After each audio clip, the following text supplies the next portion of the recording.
Tá aí mais um problema no alto-falante do Jet Ski Seadu 170 SE. Só funciona de um lado, que é o lado esquerdo. Aí tá fazendo o teste, aí no lado direito parou de funcionar. Ele desacopla, o que está funcionando normal, acopla novamente aí o do outro lado e não funciona.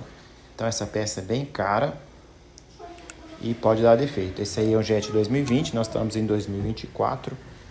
Não tem uma durabilidade tão grande assim. E essa peça é muito cara. Ele está fazendo o teste novamente, conectando. É fácil fazer esse teste, relativamente fácil. É uma peça que custa R$ 1.500.